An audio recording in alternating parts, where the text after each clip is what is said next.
Hello students, welcome back to Padhai Karo. तो आज का लेक्चर है नंबर 4, जिसमें हम डिस्कस करेंगे gene, chromosome and sex determination in humans. Okay, तो ये है chapter number 9, heredity and evolution. Video के एंड में इससे रिलेटेड एमसीक्यू सॉल्व करेंगे, साथ ही साथ इंपॉर्टेंट क्वेश्चन भी सॉल्व करेंगे। तो वीडियो के एंड तक बने रहिए। तो चलिए वीडियो को शुरू करते हैं। आपने कभी सोचा है या फिर कभी सुना है इंसानों को बोलते हुए कि the baby has his father eyes, मतलब कोई नए बच्चे का जन्म होता है तो कोई ना कोई तो बोलता है कि इसका आँख इसके पापा जैसा है, इसकी स्माइल इसकी मदर जैसी है ना। बट क्या ये कैरेक्टरिस्टिक पेरेंट्स से पास होते हैं चिल्ड्रन में? क्या ये बात सही है या फिर ये सब झूठ है? तो ये सारे क्वेश्चंस के आंसर कहाँ पे है? जीन एंड क्रोमोसोम में है, जिसको आज हम डिटेल में पढ़ेंगे, ठीक है ना। तो चलिए वीडियो को अब शुरू से शुरुआत करते हैं, राइट। सबसे पहले आता है व्हाट आर जीन्स। जीन्स क्या है? जीन जो है it is a basic unit of heredity introduction video part 1 आप बहुत अच्छे से जाके देखना है, कोई भी कंफ्यूजन नहीं रहेगी, राइट। जीन जो है ये बेसिक यूनिट है हेरिडिटी का, ठीक है। जीन जो है carry information about different trait of an organism. ये क्या करता है? इन्फॉर्मेशन कैरी करता है डिफरेंट ट्रेट्स के ऑर्गेनिज्म के लिए, ठीक है। These traits are pass from parents to offspring, और जो वो कैरी करता है उसको पास करता है पेरेंट्स से ऑफस्प्रिंग में, ठीक है ना। तो देखो यहाँ पे एग्जाम्पल की बात करें तो जैसे कि बच्चे का आई कलर कैसे होगा, उसके मम्मी पे जाएगा कि उसके पापा पे जाएगा, ये जीन डिसाइड करेगा, right. Hair type dominant factor भी डिसाइड करता है, ठीक है ना। Hair type, height, shape of nose, और इन सिंपल वर्ड की बात करें तो gene decide many of our inherited character, मतलब कि हमारा हाइट कैसा है, पापा के जैसे कि मम्मी के जैसे है, या फिर फेस कलर कैसा है, हेयर टेक्सचर कैसा है, नोज का शेप कैसा है, ये सारे के सारे मैनी ऑफ आवर इनहेरिटेड जो कैरेक्टर होते हैं इनहेरिटेड कैरेक्टर, ये सारे के सारे कौन डिसाइड करता है? जीन, ठीक है ना। तो देखो क्रोमोसोम तो पढ़ना पड़ेगा। What are chromosomes? क्रोमोसोम्स क्या है? Gene are present on thread like structure called chromosome, ठीक है ना। ऐसा होता है, देखो ऐसा होता है क्रोमोसोम, और इसमें ये छोटे छोटे जो प्रेजेंट होते हैं ऐसे, अरे यहाँ पे नहीं, ये जो ब्लू वाले ग्रीन वाले पे ऐसे प्रेजेंट होते हैं, मतलब छोटे छोटे, उसको क्या बोलते हैं? दिस इज जीन, ठीक है। और ये जो है ये है क्रोमोसोम, ठीक है ना। समझ में आया? तो देखो जीन जो है ये थ्रेड लाइक स्ट्रक्चर पे प्रेजेंट होता है, जिसको हम क्रोमोसोम बोलते हैं। Chromosome are found inside the nucleus. Cell तो पढ़ा होगा, सेल के अंदर क्या होता है? न्यूक्लियस। तो उसके अंदर होता है क्रोमोसोम इन एवरी सेल, सारे सेल में होते हैं। Each chromosome carry many gene, और एक क्रोमोसोम जो ये वाला क्रोमोसोम है ये बहुत ही जीन को कैरी करके रखता है। क्रोमोसोम ऐसा होता है, ठीक है ना, याद रखना है। ये बहुत सारे जीन को कैरी करता है, ठीक है। अब देखो आप इसको याद करने का तरीका कैसे समझोगे? जैसे कि क्रोमोसोम को मान लेते हैं हम एक बुक, कोई भी आपका ये साइंस का बुक है तो वो आपका क्रोमोसोम हो गया। तो उसमें जो लिखा हुआ है, अल्फ़ाबेट्स लिखे होते हैं, चैप्टर्स लिखे होते हैं, चैप्टर्स का एक्सप्लेनेशन लिखा होता है, उसको हम क्या मान लेंगे? जीन मान लेंगे, ठीक है। Book is a chromosome and alphabets are the genes, ठीक है। Many gene together are present on the chromosome, और बहुत सारे जीन एक साथ क्रोमोसोम पे प्रेजेंट होते हैं। समझ में आ रहा है? अब देखो ह्यूमन की बात करेंगे कि इंसानों में आखिर क्रोमोसोम कितने होते हैं। तो एक ह्यूमन बॉडी में, नॉर्मल ह्यूमन बॉडी में, fit and healthy human body में 46 क्रोमोसोम्स होते हैं, जिसको हम पेयर में अरेंज करेंगे तो 23 पेयर, यानी कि दो के पेयर में क्रोमोसोम नंबर 1, फिर से क्रोमोसोम नंबर 2, ऐसे पेयर में अरेंज करेंगे तो कितना होगा? 46 को 23 पेयर्स में होगा। आउट ऑफ दीज, इसमें क्या होता है? ये 23 पेयर्स ऑफ क्रोमोसोम है, इसमें से 22 पेयर ऑफ क्रोमोसोम को क्या बोलते हैं हम? ऑटोजोम्स। 22 पेयर ऑफ क्रोमोसोम मतलब 22 दूनी 44 क्रोमोसोम जो है वो ऑटोजोम्स होते हैं, और वहाँ पे एक पेयर जो बच जाता है, जैसे कि ये 22 वाला ऑटोजोम्स हो गया, मतलब 44 ऑटोजोम्स हो गए, लेकिन टोटल तो 46 होते हैं, तो 44 ऑटोजोम्स हो गए, तो बचे 2, जिसको एक पेयर बोलते हैं। पेयर यानी कि जोड़ी, राइट। तो उसमें से जो 2 बच जाते हैं, जिसको एक पेयर बोलते हैं, उसको हम क्या बोलते हैं? सेक्स क्रोमोसोम, जो कि बच्चे का जन्म कैसा होगा वो डिसाइड करता है, ठीक है ना। Sex chromosome determine whether the baby will be male और अ फीमेल, और यही ये पेयर ऑफ क्रोमोसोम जो कि मेल में XY होता है और फीमेल में XX होता है, तो ये दोनों मिल के डिसाइड करते हैं कि जो आने वाला बच्चा है वो मेल होगा या फिर फीमेल होगा। समझ में आ रहा है ना? ठीक है, तो चलिए आगे बढ़ते हैं। Sex chromosome in human.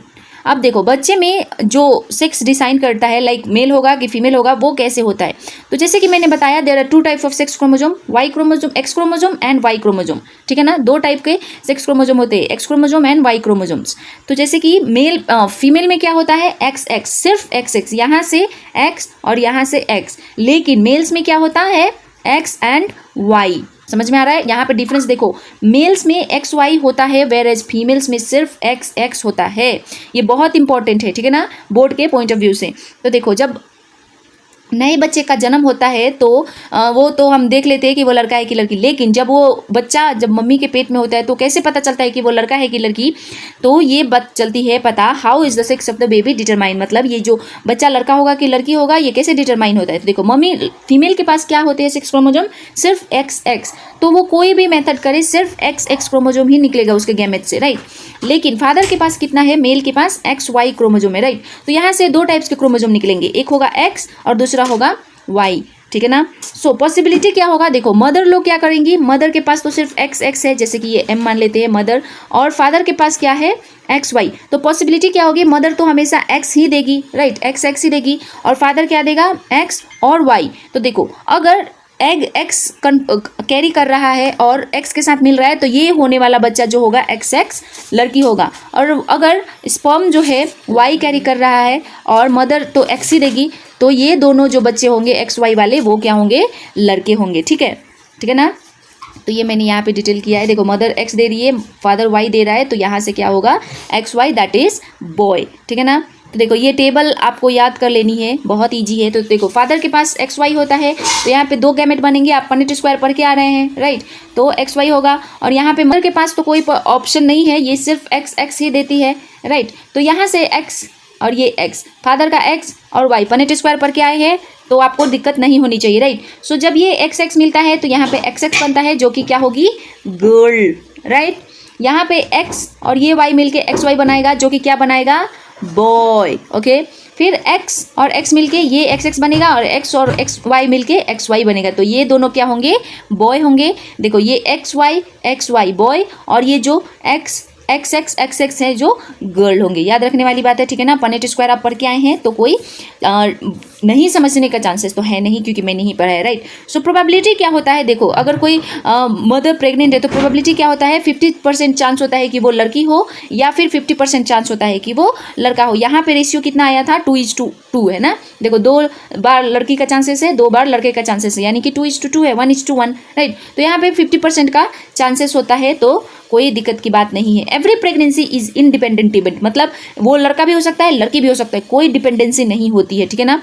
तो चलिए बात करते हैं, who determine the sex of the child, मतलब एक बच्चे का लड़का होगा या लड़की, वो कौन डिटरमाइन करता है ह्यूमन बॉडी में, ठीक है ना। तो देखो, ह्यूमन बॉडी में सिंस मदर के पास क्या करता है? सिर्फ एक्स एक्स क्रोमोजोम है, तो वो एक्स ही देगी सिर्फ, and the father contribute both X Y chromosome, है ना, क्योंकि वो एक्स भी दे सकता है, वाई भी दे सकता है। तो यहाँ पे कौन डिसाइड करेगा कि बच्चा लड़का होगा या लड़की, मतलब किसके क्रोमोजोम डिसाइड करेंगे? फादर्स के। So fathers chromosome determine the sex of the child. Important question है, बोर्ड में बहुत बार पूछा जाता है कि who determine the sex of the child? So father's chromosomes, ठीक है ना। No parent can control or choose the baby sexually, sex naturally, but यहाँ पे just determine कर सकते हैं कि लड़का होगा कि लड़की, ये फादर्स के क्रोमोजोम से डिटरमाइन हो सकता है, लेकिन मदर या फादर कोई भी कंट्रोल नहीं कर सकता कि उसको अगर लड़का चाहिए तो लड़का ही ला सकता है, लड़की चाहिए तो लड़की ही ला सकती है। ये सिर्फ एक नेचुरली इंडिपेंडेंट इवेंट्स होते हैं, ठीक है ना। रियल लाइफ एग्जांपल की बात करें तो रियल लाइफ मैसेज क्या है? Sometimes people wrongly blame the mother in girl child. गांव बस्ती में देखेंगे आप तो वहाँ पे मदर लोगों को ब्लेम किया जाता है कि ये सिर्फ लड़की पैदा कर रही है, या फिर फादर का दूसरा शादी करा देता है सो दैट लड़का हो, राइट। मेल वाले में पेट्रियार्की सिस्टम में, क्योंकि लड़का ही घर का संसार होता है टाइप का, है ना। सो ये जो है साइंटिफिकली क्या होता है? ये इनकरेक्ट होता है, क्योंकि जो सेक्स ऑफ द चाइल्ड होता है वो डिपेंड करता है फादर के कंट्रीब्यूशन क्रोमोजोम्स पे, क्योंकि फादर्स ही एक्स वाई डिसाइड कर सकता है, मदर तो बेचारी सिर्फ एक्स ही दे सकती है, तो उसके पास तो कोई ऑप्शन है ही नहीं। तो ब्लेम किसको होना चाहिए? फादर को, लेकिन उल्टा ब्लेम किसको करते हैं ये लोग? औरत को, है ना। तो ये साइंटिफिकली एकदम गलत बात है, ठीक है ना। Both boys and girls are equally valuable, और ये लोगों को समझना चाहिए कि बॉयज़ और गर्ल्स जो है दोनों बराबर होते हैं, एक दूसरे कोई भी एक दूसरे से कम नहीं है, एक दूसरे के दोनों बराबर होते हैं, ठीक है ना। तो चलिए आगे बढ़ते हैं, इंपॉर्टेंट टेबल पढ़ेंगे। तो देखो, सेक्स क्रोमोसोम क्या होता है? मेल फीमेल में एक्स एक्स, मेल में एक्स वाई। गैमेट प्रोड्यूस करती है फीमेल सिर्फ एक्स, यहाँ से सिर्फ एक्स एक्स ही आएगा ना, और यहाँ से एक्स और वाई, दोनों में से कोई भी आ सकता है। डिटर्मिनेशन बेबी सेक्स, मतलब यहाँ पे कौन डिटरमाइन करता है बेबी का, फीमेल होगा कि मेल होगा, तो फीमेल नहीं करती है, वेयर एज मेल करता है, ठीक है ना। याद रखने वाली बात है, बोर्ड पॉइंट ऑफ व्यू से बहुत ही इंपॉर्टेंट है। तो चलिए अब अपने आप को टेस्ट करने के समय आ गई है। सो मल्टीपल चॉइस क्वेश्चन देखेंगे।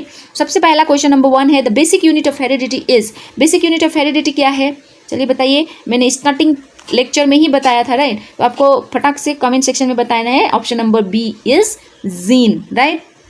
क्वेश्चन नंबर 2 है, how many chromosome are present in human body. Human body में कितने क्रोमोजोम प्रेजेंट होते हैं। देखो पेयर्स नहीं पूछा है, पेयर्स पूछा होता तो 23 पेयर्स बोलना होता है, लेकिन हाउ मेनी पूछ रहा है ना, तो 23 पेयर्स यानी कि 46, तो ऑप्शन नंबर सी 46। चलिए और क्वेश्चन भी देख लेते हैं, इंपॉर्टेंट है, बोर्ड पॉइंट ऑफ व्यू से आ भी सकता है, राइट। और आपको प्रैक्टिस करनी होगी तो आप कर सकते हैं, राइट। डिफाइन जीन, जीन मैंने डिफाइन किया है, आप कर लेना। What are chromosomes and how many pairs of chromosome are present in human. How many pairs पूछ रहा है यहाँ पे, देखो pairs, so 23 pairs of chromosome are present in humans. Which chromosome determine the sex of the children. तो यहाँ पे कौन से क्रोमोजोम जो है वो डिटरमाइन करता है चाइल्ड का सेक्स। सो यहाँ पे क्या होगा, sex chromosome, that is male के लिए XY, फीमेल के लिए XX। याद रखने वाली बात है ना, याद रहेगी ना।